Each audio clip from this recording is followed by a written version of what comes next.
Hello बच्चों, कैसे हैं आप? अच्छा, आज के वीडियो में हम पढ़ेंगे गणित का पाठ 1 मछली उछली।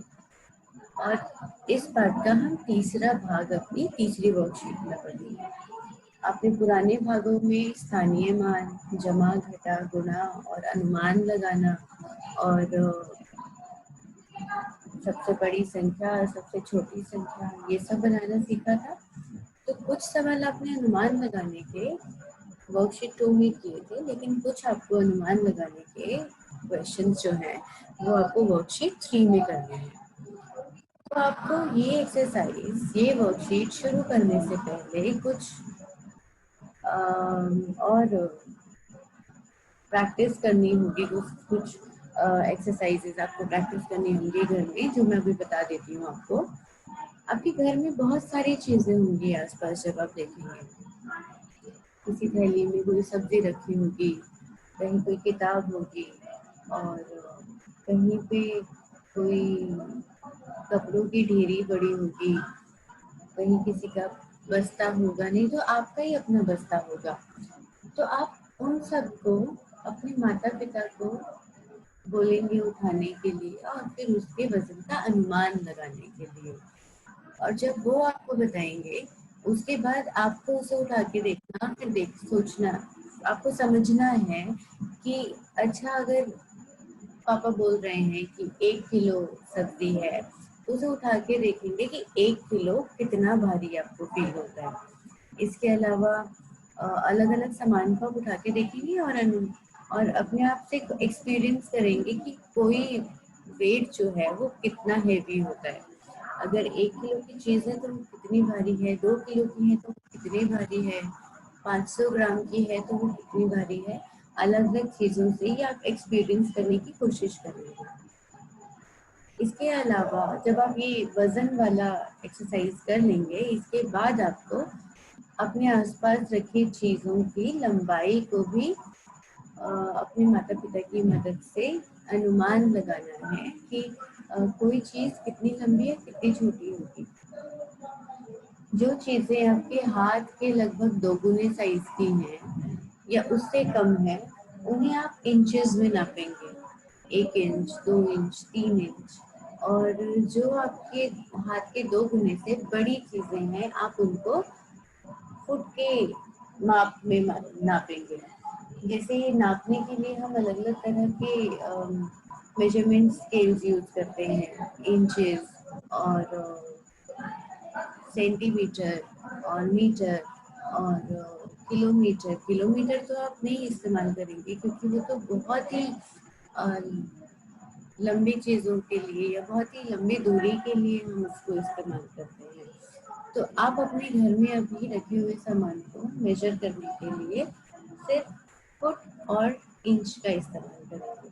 जैसे आपके घर का दरवाज़ा कितने फुट का है, आपके घर का बिस्तर कितने फुट का है, आपकी पेंसिल कितने इंच की है, आपकी नोटबुक कितने फुट या कितने इंच की है, आपके घर में अगर कोई टेबल है तो वो कितने फुट का है, आपकी दीवार, घर के 2 दीवारों में आमने सामने वाली 2 दीवारों में कितनी दूरी है, वो आप फुट में मेजर करोगे। तो अलग अलग चीज़ें आपको नापनी है। पहले अपने माता पिता के साथ आप अगर वो अनुमान लगा सकते हैं एकदम ठीक ठीक, तो आप उससे भी काम चला सकते हैं। लेकिन अगर उनको डाउट है तो आप नाप भी सकते हैं और फिर आप देखेंगे कि 1 फुट कितनी लंबी चीज़ होती है, या 2 फुट कितनी लंबी चीज़ होती है, या 5 इंच कितना लंबा चीज़ है, कितना छोटा चीज़ है। तो ये आपको खुद से एक्सपीरियंस करके देखना है कि कोई चीज़, कोई वजन कितना भारी होगा या फिर कोई चीज़ कितनी लंबी होगी या छोटी होगी। जब आप ये वाला काम कर लेंगे अपने घर पे, उसके बाद ही आपको आगे का एक्सरसाइज करना है, क्योंकि आगे का काम इसी पे बेस्ड है। ओके, अब जब आप ये वर्कशीट 3 आगे कर रहे हैं, तो इसका मतलब है कि आप ऑलरेडी वो काम कर चुके हैं, अनुमान लगाने का, लंबाई का भी और वजन का भी। तो उसी पे बेस्ड हमारा पहला क्वेश्चन है, आइए देखते हैं। प्रश्न 1, निम्न चीजों के वजन का अनुमान लगाइए, मतलब नीचे दी हुई चीजों के वजन का आपको अनुमान लगाना है। अभी देखिए यहाँ पे 3 मंजिल का एक केक है। ये है पहली मंजिल, ये है दूसरी मंजिल और ये है तीसरी मंजिल। कितना सुंदर दिख रहा है ना बच्चे ये केक। मेरा तो मन कर रहा है खा लूं इसमें से, पर अभी खाना नहीं है और हम खा भी नहीं सकते हैं इसको ना 10 लीटर से निकाल के। तो अभी आपको सिर्फ वजन का अनुमान लगाना है। तो ये 3 मंजिल का केक है। आप देखिए, सोचिए कि ये कितना भारी हो सकता है। मेरे हिसाब से ये 3.5 से 4 किलो भारी हो। उसका वजन जो है 3.5 से 4 किलो का होगा। आपने भी कभी अपनी बर्थडे पे या अपने किसी दोस्त के बर्थडे पे या मम्मी पापा की एनिवर्सरी पे या कहीं पे कभी ना कभी शायद केक उठा के देखा होगा।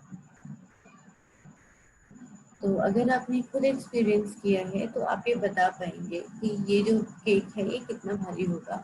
और अगर आप ये नहीं बता सकते खुद से तो आप अपने माता पिता की मदद ले सकते हैं इसके लिए। दूसरा जो चीज दी है हमने वो है आपकी गणित की किताब। अभी आपकी गणित की जो किताब है उस किताब में उस किताब को उठा के देखिए और देखिए उसमें कितना वजन हो सकता है। अपने माता पिता की भी आप मदद ले सकते हैं वजन का अनुमान लगाने के लिए। मेरे हिसाब से 250 से 300 ग्राम की किताब होगी। अब तीसरी चीज हमें दी है एक साइकिल। अभी जो साइकिल है हम मान के चल रहे हैं कि ये एक बड़े व्यक्ति की साइकिल है, ठीक है। तो इस साइकिल का आप अपने माता पिता से पूछिएगा कि एक वयस्क की साइकिल का कितना वजन होता है। वयस्क मतलब जो बड़े लोग हैं घर में, उनकी साइकिल। तो उसकी साइकिल का वजन का अनुमान लगाने के लिए बोलिएगा अपने घर में अपने माता पिता को। मेरे हिसाब से 8 से 9 किलो की साइकिल होगी। अब प्रश्न 2, ये प्रश्न जो है वो लंबाई के ऊपर आधारित है। आपको नीचे दिए गए यहाँ पे आपको ऑप्शंस दिए हैं कि ये जो किताब है या ये जो दरवाजा है या ये केचुआ है, ये कार जो है, ये इनमें से नीचे दिए गए मेजर में से कितनी लंबी होगी और इनमें से कौन से वाला ठीक है। तो आइए देखते हैं। निम्न चीजों की प्रश्न 2 है, निम्न चीजों की लंबाई का अनुमान लगाएं और सही उत्तर पर गोला लगाएं। अभी आपको ये चीज दी हुई है, एक किताब, एक दरवाजा, एक कार और एक केचुआ। तो इनमें से आपको ये जो नीचे 2 अलग अलग अनुमान दिए हैं इसकी लंबाई को लेकर, उसमें से जो सही अनुमान है उस पे आपको गोला लगाना है, राइट।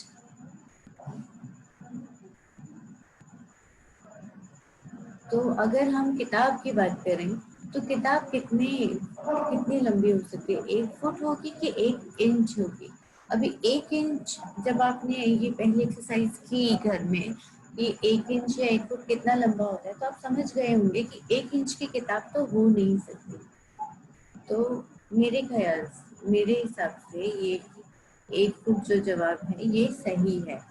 आप अपने घर में एक बार अपने आप से नाप करके देखिएगा किताब को और बताइएगा कि आपकी जो किताब है वो 1 फुट के करीब है या 1 इंच के करीब है। अभी ये है हमारा दरवाजा। दरवाजे की लंबाई 7 फुट होगी कि 7 इंच होगी। अभी 7 इंच की होगी तो हम लोग तो नहीं जा पाएंगे ना उससे। 7 इंच का तो हम में से कोई भी नहीं है, आप भी नहीं हो और हम भी नहीं है। तो अगर हमें दरवाजे से आराम से निकलना है तो उसकी लंबाई 7 फुट होगी।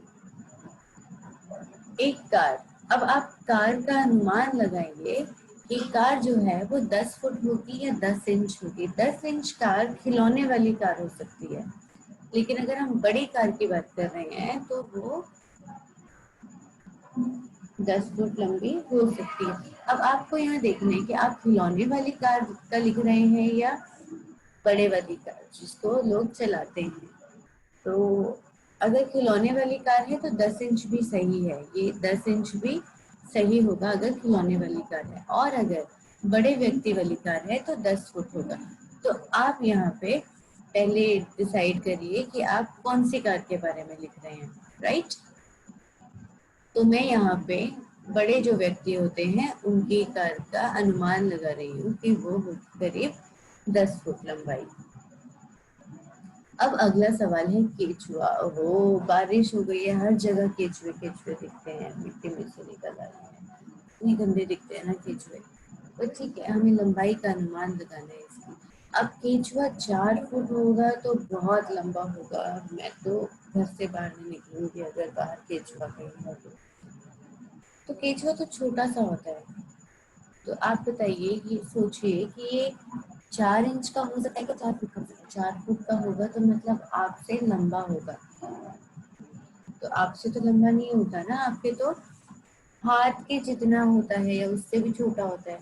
तो इसके लिए मेरे ख्याल से 4 इंच सही रहेगा, और बाकी आप अपने पेरेंट्स के साथ मिलकर इसका अनुमान लगाइएगा। इसके बाद हम करेंगे अगला सवाल। अगले सवाल में आपको जमा करने के लिए अनुमान लगाना है, मतलब आपको आपको डायरेक्ट जमा करके नहीं दिखाना। अगर हमें बोला है कि 76 और 42 को जमा करके लगभग कितना हो जाएगा, तो लगभग जब हम बोलते हैं कि लगभग कितना होगा, तो इसका मतलब है कि हमें एकदम सटीक उत्तर नहीं देना है, हमें बताना है कि उसके आसपास आसपास का उत्तर, कि मतलब जैसे अगर 76 और 42 है, उसको हमने 76 और 42 को जमा करने के बदले इसको इसकी निकटतम दहाई संख्या में बदल दिया है ना। और फिर उसको जमा करके हम बता रहे हैं कि 76 और 42 को भी जब हम जमा करेंगे तो वो 120 के आसपास होगा, या तो 1-2 नंबर कम होगा या 1-2 नंबर ज्यादा होगा, राइट। अच्छा, मैं ये गोले मिटा देती हूँ अभी, क्योंकि ये सवाल के पीछे आ रहे हैं।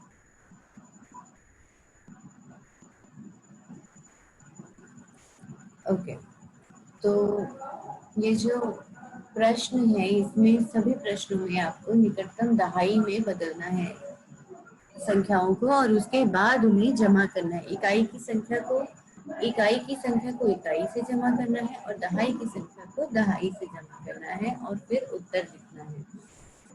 जैसे यहाँ पे 76 है, तो ये 75 से छोटा है या बड़ा है, हमें ये देखना है। जो संख्या, अगर यहाँ पे 76 है और ये 75 से बड़ा है, तो हम इसे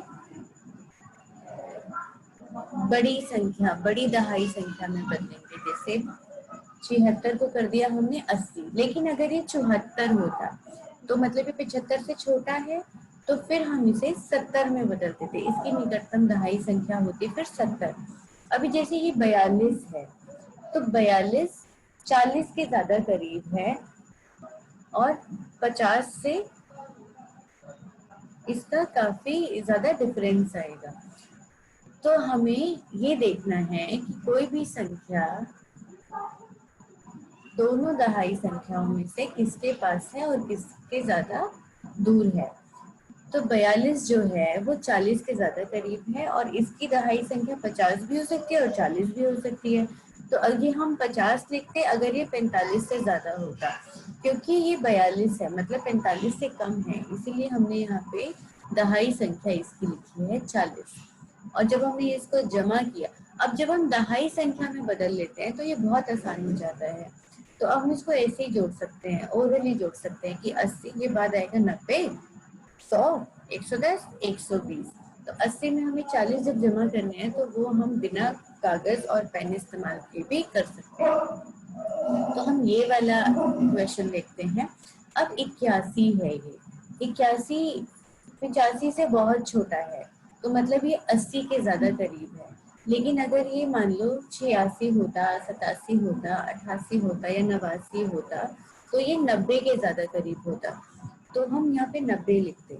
तो लेकिन ये 81 है मतलब 85 से कम है, तो यहाँ पे हम इसकी दहाई संख्या, आप सोचिए 80 लिखेंगे कि 90 लिखेंगे। यहाँ पे ये 71 लिखा है, ये भी 75 से छोटा है, तो इसकी दहाई संख्या भी हम यहाँ पे 70 लिखेंगे। ये 71, 72, 73, 74, अगर इनमें से कोई भी संख्या है तो हम यहाँ पे दहाई संख्या छोटे वाली संख्या लिखेंगे।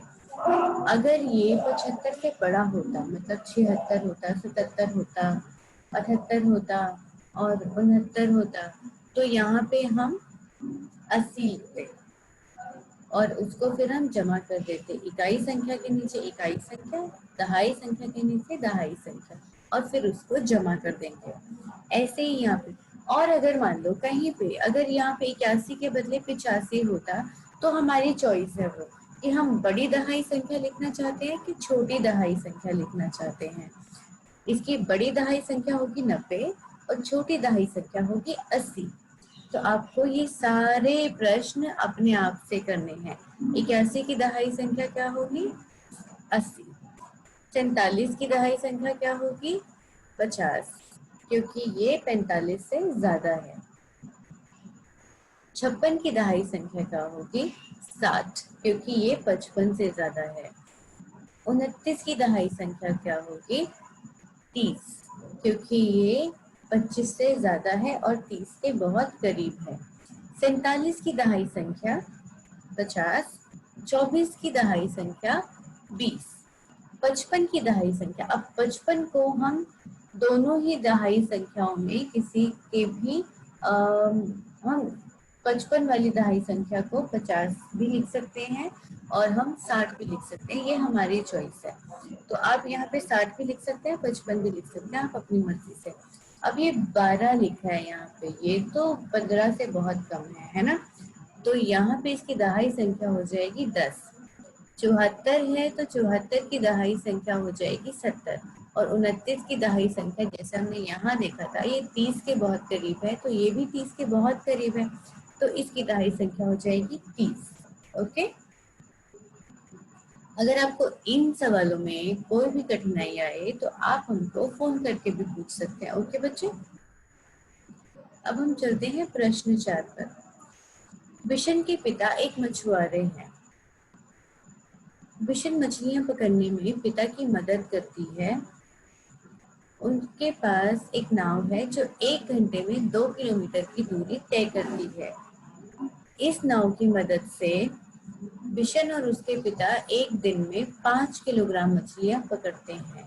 तो उनकी जो नाव है वो 1 घंटे में 2 किलोमीटर की दूरी तय करती है और वो एक दिन में 5 किलोग्राम मछलियां पकड़ पाते हैं। उनके आसपास के अन्य मछुआरे भी अपनी छोटी छोटी बड़ी नाव से मछलियां पकड़ते हैं। तो ये आपको एक स्टोरी दी है, इसके ऊपर बेस्ड आपको सवाल करने हैं। नीचे दी गई तालिका में अलग अलग तरह की नावों और उनकी गति के बारे में बताया गया है कि कौन सी नाव 1 घंटे में कितनी दूर जाती है और कितनी मछलियां पकड़ती है। अभी आपको यहाँ पे अलग अलग नाव के बारे में बताया है कि ये कौन सी नाव है।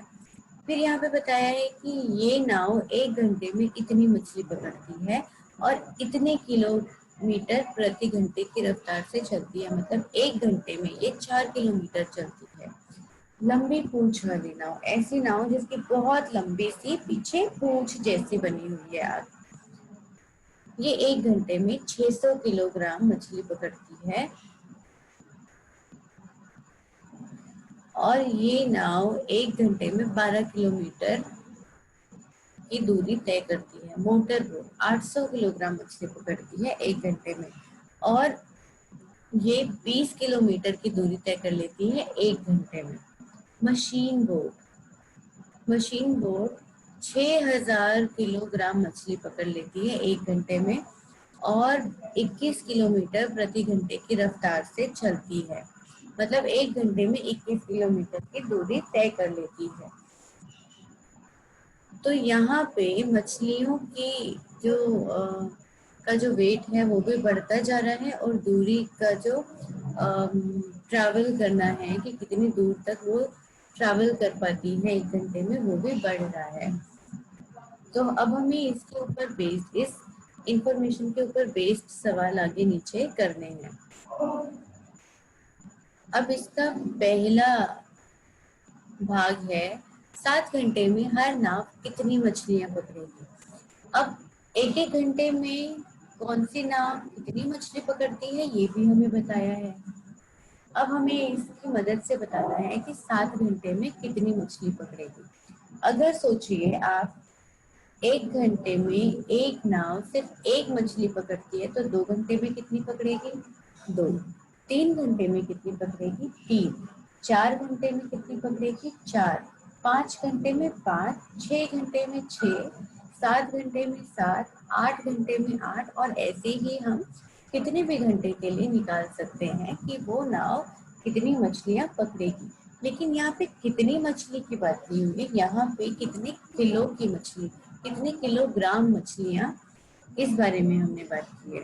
तो लंबी नाव जो है वो 1 घंटे में 20 किलोग्राम मछली पकड़ती है। तो अब इसे करने के 2 तरीके होते हैं कि या तो हम 7 बार 20 को जमा कर दें, 20 जमा 20 जमा 20 जमा 20 जमा 20 जमा 20 जमा 20। तो मतलब आपने 20 को 7 बार जमा किया तो आपका उत्तर आ जाएगा। मतलब अगर आप 20 को 7 बार जमा करेंगे तो 140 आपका उत्तर आएगा। लेकिन अगर मान लो अभी तो ये छोटी सी संख्या है, हमको सिर्फ 7 बार जमा करना है। लेकिन सोचिए अगर आपको बोले कि 50 घंटे में कितनी बार कितना किलोग्राम पकड़ेगी, तब तो हम 50 बार जमा करके नहीं देखेंगे ना। तो इसको हम सिंप्लीफाई करने के लिए, इसको हम आसान करने के लिए इसको 7 से गुणा कर देंगे। या अगर हमें 50 घंटे में पूछा है तो हम 50 से गुणा कर देंगे। तो जब हम एक संख्या को बार बार जमा करते हैं तो उसी को हम मल्टीप्लिकेशन कहते हैं। अगर मैं 20 को 2 बार ही जमा कर रही हूँ तो मतलब वो 2 से गुणा हो रहा है। अगर मैं 20 को 7 बार जमा कर रही हूँ तो वो मतलब 7 से गुणा भी कर सकते हैं हम उसे। तो आप इसको 2 तरीकों से निकाल सकते हैं, एक आसान तरीका है और दूसरा बहुत ही लंबा तरीका है और जिसमें गलतियां होने के चांसेस भी ज्यादा हैं। तो हम इसे आसान तरीके से करेंगे। तो हम 20 को बजाय 7 बार जमा करने के हम इसे 7 से गुणा कर देंगे, ये निकालने के लिए कि 7 घंटे में कितनी मछलियां पकड़ी गई। यहाँ पे हमें 1 घंटे में कितनी मछली पकड़ी गई ये बताया है, 7 घंटे में कितनी पकड़ी गई मछलियां, इसको बताने के लिए हम इसे 7 से गुणा कर देंगे। तो हमारा जवाब आएगा 140। अगली जो नाव है वो 600 किलोग्राम मछलियां पकड़ती है 1 घंटे में। तो 7 घंटे में निकालने के लिए हम क्या करेंगे, सोचिए सोचिए।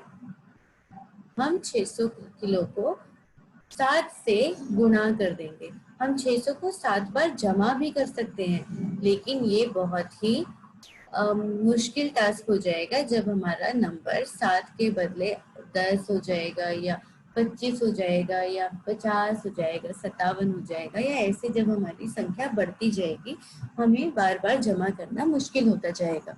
इसीलिए हम इसे गुणा कर देते हैं, क्योंकि बार बार जमा करने को ही हम गुणा करना कहते हैं। ओके बेटा, तो यहाँ पे 600 को जब हम 7 से गुणा करेंगे तो हमारा जवाब आएगा 4200। मोटर बोट 800 किलोग्राम मछलियां पकड़ के जब हम इसे 7 से गुणा करेंगे तो 7 घंटे में पकड़ी गई मछलियां आ जाएंगी। तो कितनी मछलियां मोटर बोट 7 घंटे में पकड़ेगी? तो 800 गुणा में 7 इसके बराबर आएगा 5600। मशीन बोट 6000 किलोग्राम मछलियां पकड़ती है। इसको जब हमें बताना है कि 7 घंटे में कितनी मछलियां पकड़ेगी तो इसे भी हम 7 से गुणा कर देंगे और हमारा उत्तर आएगा 42000 मछलियां। तो सबसे ज्यादा मछलियां कौन पकड़ेगा 7 घंटे में? Machine boat.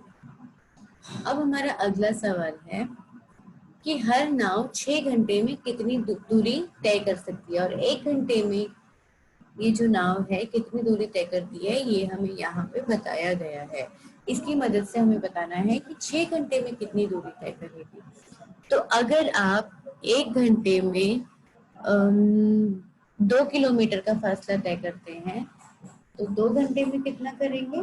उसको 2 बार जमा कर देंगे या 2 से गुणा कर देंगे, तो मतलब 4 किलोमीटर आपने तय किया है ना दूरी।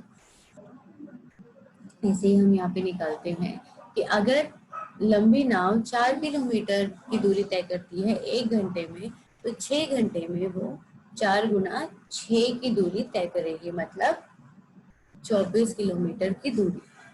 अगर लंबी पूंछ वाली नाव जो है वो 12 किलोमीटर प्रति घंटे की रफ्तार से चल रही है, वो 6 घंटे में चलेगी 72 किलोमीटर। 20 किलोमीटर दूरी अगर 1 घंटे में तय की जाती है तो 6 घंटे में तय की जाएगी। 20 गुना 6 किसके बराबर आएगा? 120 किलोमीटर के। अगर कोई नाव 22 किलोमीटर की दूरी तय करती है 1 घंटे में, तो वह 6 घंटे में कितनी दूरी तय करेगी? 22 गुना 6 मतलब 132 किलोमीटर। अगर आपको यहाँ पे कोई भी डाउट है तो आप मुझसे पूछ सकते हैं। ओके बच्चे। अब ये जो अगला सवाल है, अगले सवाल में हमें कुछ आकृतियां बनानी है मछलियों की, कुछ आकृतियों की मदद से मछलियां बनानी है। निम्न आकृतियों की मदद से मछलियां बनाने का प्रयास करो। तो यहाँ पे जिन आकृतियों का नाम दिया है, इन आकृतियों को इस्तेमाल करके हमें मछलियां बनानी है। आपको याद होगा हमने पहले भी पढ़ा है कि वर्ग क्या होता है, त्रिभुज क्या होता है और वृत्त क्या होता है, और इस तरह से अलग अलग आकृतियों के बारे में हम पहले पढ़ चुके हैं। तो वर्ग को इस्तेमाल करके और त्रिभुज को इस्तेमाल करके और दूसरा त्रिभुज और वृत्त को इस्तेमाल करके हम इस तरह की मछलियां बना सकते हैं। एक सैंपल मैं आपको दिखा रही हूँ दोनों का, लेकिन आप अपनी मर्जी से किसी भी तरह की मछली बना सकते हैं, लेकिन आपको आकृति यही इस्तेमाल करनी है। राइट, मैं आपको अभी दिखाती हूँ, रुकिए। अभी देखिए, ये जो मछली है, इस मछली को मैंने बनाया है एक वृत्त को और एक त्रिभुज को इस्तेमाल करके।